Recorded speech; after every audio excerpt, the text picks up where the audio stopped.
semua, kembali lagi berjumpa dengan saya Cici Ritonga, mahasiswa Institut Agama Kristen Negeri Tarutung, Prodi Sosiologi Agama Fakultas Ilmu Sosial dan Humaniora Kristen. Nah, pada video kali ini saya akan membahas mengenai sosiologi kurikulum.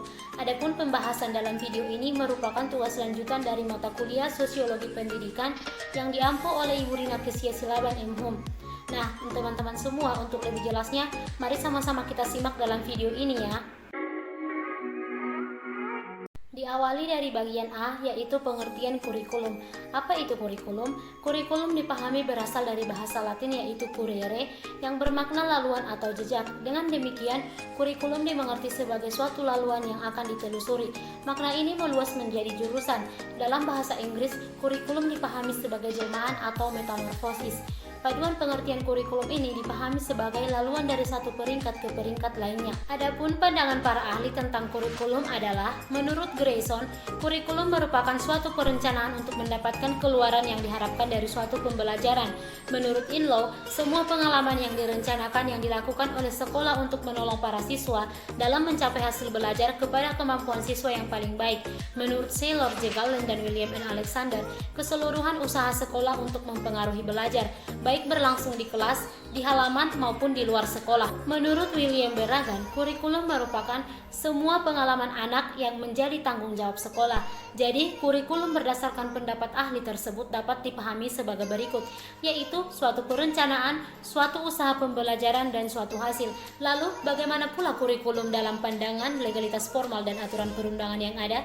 Berdasarkan Undang-Undang Nomor 20 Tahun 2003 tentang Sistem Pendidikan Nasional menyatakan bahwa kurikulum adalah seperangkat rencana dan pengaturan mengenai tujuan, isi, dan bahan pelajaran, serta cara yang digunakan sebagai pedoman penyelenggaraan pembelajaran untuk mencapai tujuan pendidikan tertentu. Berdasarkan berbagai penjelasan secara etimologis, keahlian, dan legal formal di atas, maka kurikulum dipahami bukan sebatas buku teks, pokok persoalan atau subject matter, rangkaian pelajaran, isi dan program pendidikan, dan juga bukan sekedar pelajaran kursus. Kurikulum merupakan semua situasi atau keadaan dalam mana lembaga pendidikan dapat menyelidiki, mengorganisasi, memonitor, dan mengevaluasi secara sadar terhadap pengembangan kepribadian peserta didik. Lalu teman-teman, kita masuk ke dalam bagian B, yaitu tipologi kurikulum. Berbagai pakar pendidikan dan sosiologi pendidikan telah mengkonstruksi berbagai tipe berdasarkan sudut pandang atau landasan pemikiran yang berbeda, yaitu 1. Kurikulum berdasarkan isi. Kurikulum berdasarkan isi yang terkandung di dalamnya mempunyai 3 tipe, yaitu kurikulum klasik, kurikulum vokasional, dan life adjustment. Kita awali dari yang pertama, yaitu kurikulum klasik. Kurikulum yang bersifat tradisional menekankan kepada bahasa asing, bahasa kuno, sejarah dan sastra, matematika, dan ilmu murni. Kurikulum klasik berkembang di masa lampau, di mana negara, dalam hal ini kerajaan, membutuhkan para pegawai administrasi untuk mengatur rumah tangga kerajaan dan memberikan pelayanan kepada masyarakat atau rakyat. Lalu yang kedua, yaitu kurikulum vokasional. Kurikulum vokasional diarahkan untuk menyiapkan peserta didik untuk bekerja. Oleh sebab itu, berbagai keterampilan dan keahlian dipersiapkan bagi peserta didik sesuai dengan kebutuhan pasar yang sedang berkembang. Dan yang ketiga, yaitu kurikulum life adjustment. Kurikulum life adjustment menekankan pada mengembangkan kepribadian yang meliputi pada pengetahuan, pemahaman, dan pengalaman tentang bagaimana bisa hidup adaptif dalam mengarungi kehidupan dengan berbagai dimensinya, seperti bagaimana menjaga kesehatan, mengonstruksi hubungan sosial, membangun rumah tangga, dan lain sebagainya. Lalu bagian yang kedua, yaitu kurikulum berdasarkan model pengembangan. Merupakan kurikulum berdasarkan bagaimana dia dikonstruksi atau dibangun, dapat mengambil 2 tipe, yaitu kurikulum model administratif dan akar rumput. Kita masuk dalam tipe yang pertama, yaitu kurikulum model administratif. Merupakan kurikulum yang digagas dan dikembangkan berdasarkan prinsip-prinsip administratif oleh para administrator pendidikan melalui kewenangan legal formal dari jabatan dalam administrasi pendidikan. Para administrator menginisiasi dan membentuk suatu kelompok kerja dengan suatu model tim yang disepakati dan dipandang mampu melakukan suatu tugas dengan tujuan yang ditetapkan. Lalu tipe yang kedua, yaitu kurikulum model akar rumput. Berbeda dengan kurikulum model administratif, kurikulum model akar rumput tidak digagas dan dibangun dari pemikiran elit birokrasi pendidikan yang cenderung bersifat sentralis dan pendidikan yang berdimensi top down, melainkan dikonstruksi dan dibangun oleh para guru dan sekolah berdasarkan visi, misi, dan tujuan yang akan mereka raih. Nah, teman-teman, bagian yang ketiga yaitu kurikulum berdasarkan harapan kenyataannya. Berdasarkan harapan kenyataannya, kurikulum dapat dibagi menjadi kurikulum ideal dan real atau aktual. A. Kurikulum ideal merupakan kurikulum yang dicita-citakan, diharapkan, dan diinginkan oleh banyak orang, paling tidak oleh para pembuatnya. Ia mengandung gagasan konseptual ideal tentang apa yang seharusnya dan baik dikandung oleh suatu kurikulum. Kurikulum ideal tercantum dalam dokumen resmi yang dimiliki oleh suatu lembaga pendidikan. Dalam konteks Indonesia, kurikulum nasional dan kurikulum tingkat satuan pendidikan atau KTSP merupakan contoh dari kurikulum ideal. B. Kurikulum real. Kurikulum real merupakan kurikulum yang diimplementasikan dalam proses pendidikan, pembelajaran, dan pengajaran. Kenyataan atau realitas memiliki kecenderungan yang tidak selalu sama dengan sesuatu yang diharapkan, diinginkan, dan dicita-citakan. Oleh sebab itu, apa yang didokumentasikan tidak selalu sama dengan apa yang diimplementasikan. Lalu, bagian 4 yaitu kurikulum berdasarkan struktur dan materi pembelajaran. Berdasarkan struktur dan materi pembelajaran, kurikulum dapat dibagi ke dalam 3 tipe kurikulum, yaitu kurikulum terpisah, kurikulum terpadu, dan terkorelasi. Bagian A yaitu kurikulum terpisah. Kurikulum terpisah atau separate kurikulum adalah kurikulum mata pelajaran atau mata kuliahnya dirancang untuk disajikan atau diberikan secara terpisah-pisah. Mata kuliah sosiologi pendidikan misalnya diberikan secara terpisah dengan mata kuliah antropologi pendidikan dalam program studi pascasarjana pendidikan ilmu pengetahuan sosial. B. Kurikulum terpadu. Kurikulum terpadu atau integrated kurikulum adalah di mana kurikulum bahan ajarnya disajikan secara terpadu.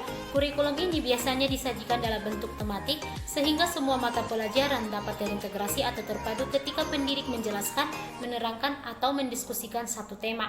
C. Kurikulum terkorelasi. Kurikulum terkorelasi atau correlate kurikulum adalah kurikulum yang bahan ajarnya dirancang, dikonstruksi, dan disajikan secara terkorelasi dengan bahan ajar yang lain. Misalnya, untuk memahami beberapa materi dari sosiologi konsumsi terkait dengan beberapa materi dalam sosiologi kebudayaan. Yang kelima yaitu kurikulum berdasarkan cakupan penggunaan. Berdasarkan cakupan penggunaan, kurikulum bisa diklasifikasikan atas kurikulum nasional, kurikulum lokal, dan kurikulum sublokal atau sekolah. Kurikulum nasional merupakan kurikulum yang diinisiasi, dirancang, dan dilaksanakan secara nasional.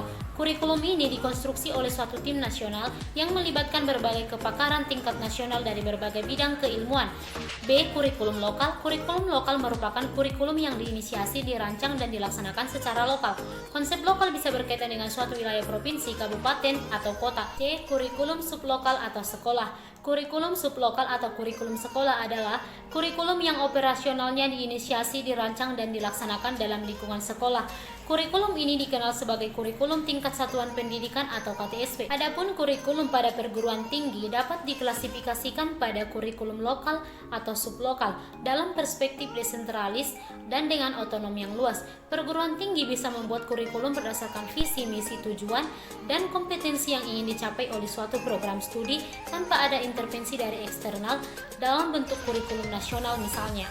Dalam mengkonstruksi kurikulum, program studi dapat menginisiasi dan merancang kurikulum melalui pertemuan dengan berbagai pihak terkait atau stakeholders, baik sebagai pengguna jasa seperti mahasiswa atau alumni, maupun pengguna lulusan seperti pemerintah atau daerah, korporas atau industri, lembaga swadaya, masyarakat. Lalu teman-teman, kita masuk ke bagian C, yaitu model kurikulum dalam pendekatan teoritis. Bagaimana suatu kurikulum dapat dikonstruksi?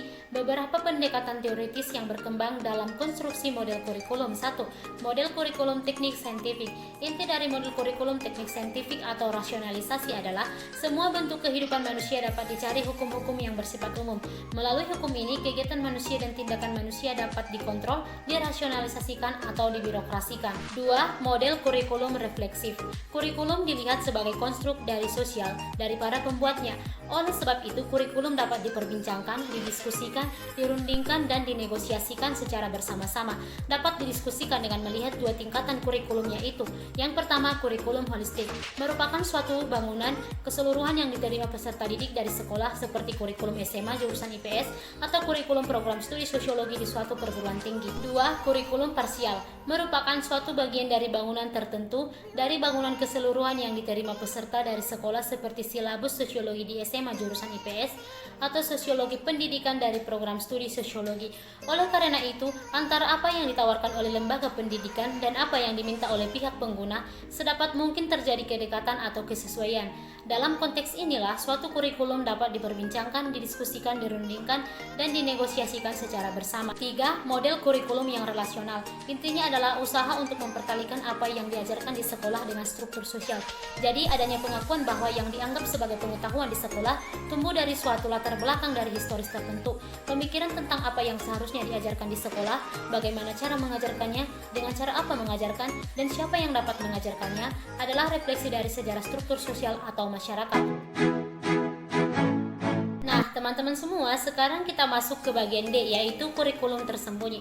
Konsep kurikulum tersembunyi atau hidden curriculum menurut Balatin dikembangkan oleh Bonson Snyder pada tahun 1971 dan digunakan oleh para pendidik sosiolog dan psikolog dalam menjelaskan sistem informal.